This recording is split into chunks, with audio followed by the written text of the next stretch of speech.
Hello everybody, today let's see a short summary and analysis of Sonnet 116 of Shakespeare. Sonnet is a poem of 14 lines. First sonnets in English were written by Viaton Surrey.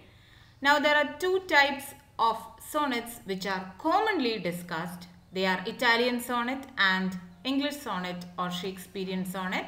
Italian sonnet is also called Petrarchan sonnet. Now, Italian sonnet has two parts, an octave and a sestet. The first 8 lines of the sonnet forms the octave and the next 6 lines forms the sestet. So, 8 plus 6 gives you 14 lines. Rhyme scheme of Italian sonnet is ABBA, ABBA, CDE, CDE. Milton, Mrs. Browning, etc. followed the Italian sonnet form. English sonnet or Shakespearean sonnet has the rhyme scheme AB, AB, CD, CD, EF, EF, GG rhyme scheme. GG is the final couplet.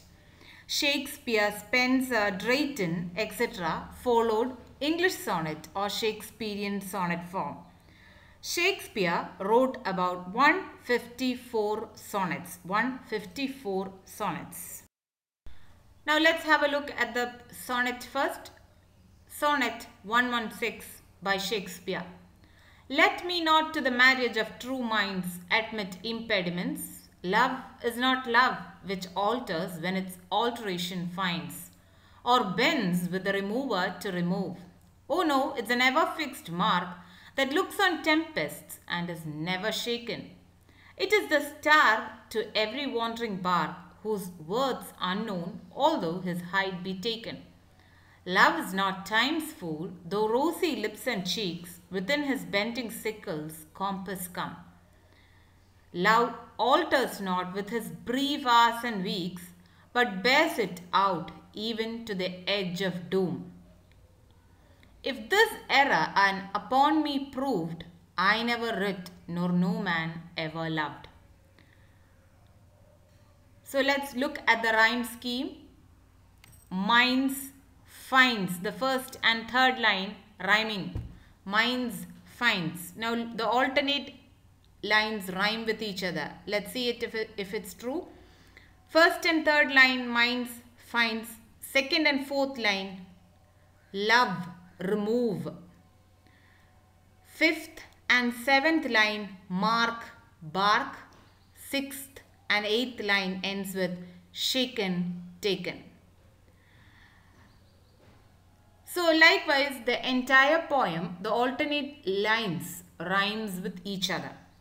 So that is what we said. Shakespeare's rhyme scheme or Shakespeare's sonnets rhyme scheme is AB, AB, CD, CD, EF, EF, and the final couplet GG. Same sound comes, proved, loved.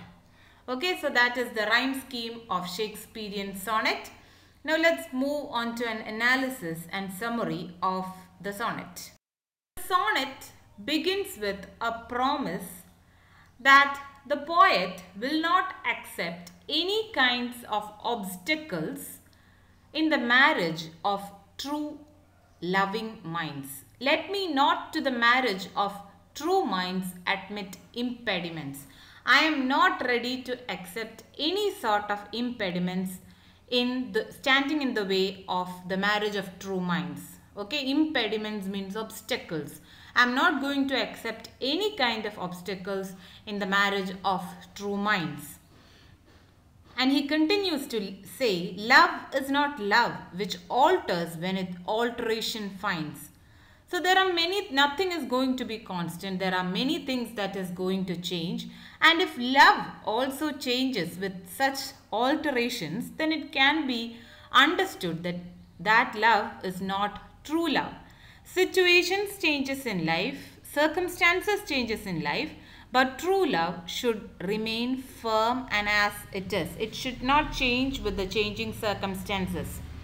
And if it changes, when someone tries to change it, then it's not true love. Love is not love which alters when it alteration finds or bends with the remover to remove. There may be removers who try to remove the love from you, but then if that love gets removed by the action of the remover, then that love is not true love. Oh no, it's an ever fixed mark. Love is like an ever fixed mark that looks on tempest and is never shaken. Even when a tempest strikes two loving minds, they remain as such. Not even tempest can strike them or make any change in true love. Love remains like an ever fixed mark, surviving every tempest that may come its way. It is the star to every wandering bark. So it is like a lighthouse that helps wandering sailors find their way. Love can be depended upon like a lighthouse which will serve as a guidance for you when in time of need. Wandering minds can use love as a star to which he can look for guidance and light, but the true worth of love cannot be comprehended. Okay? Whose worth is unknown, although his height be taken. You can calculate how much the star is far from you, or what is the height of the star from earth. You may be able to calculate the height of the star, but you may not be able to calculate the worth of the star. You are not going to calculate how much worthy the star is going to be. Same is the case with love. You know how deep it is, but how much your mind is attached, or what is the depth of the value that the mind gives to that particular relation, you yourself may not be able to analyze correctly. Love is not time's fool, though rosy lips and cheeks within his bending sickle's compass come. Love does not wither with age.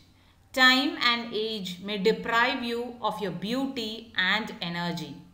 But even then, even when all your external beauty fades off from you, if your mind is loving somebody so deeply as you loved when they were beautiful, then you can be sure that that love is true love. Time with its bending sickle may deprive you of the rosy lips and cheeks, but true love survives all such earthly pleasures and stays strong till the very last moment. Love alters not with his brief hours and weeks, but bears it out even to the edge of the doom. Love does not finish off within a few hours or few weeks. A few hours, a relationship of a few hours or a few weeks cannot be termed true love. True love will be with you till the very last breath of yours, till the very last day of yours. You will love that person if your love was true. The love that lasts for a few hours or a few days or a few weeks or months is not true love. True love is not going to be a time's fool. It is not going to be wiped away from your mind as age passes, but it is going to survive all the impediments and it is going to love the loved one for an entire lifetime. So if you prove me wrong, if you say that all what I said about true love was wrong, or if you have some other points to make about love, if you prove me wrong, or if what I said so far was error, then I should declare that I must never have written a word, nor no man was ever in love. Either you should accept that no man has ever been truly in love, because if any man was truly in love, he should feel the same in his mind also, that will not fade away with time. Love is an ever fixed mark. Love is like a shining star on whom you can depend, but you cannot calculate the entire worth of it.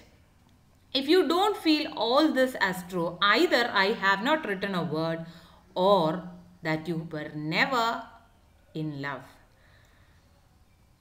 So hope you got a very clear idea about Sonnet 116 of Shakespeare. Do like, share and subscribe if you would like to listen to more such summaries. Thank you.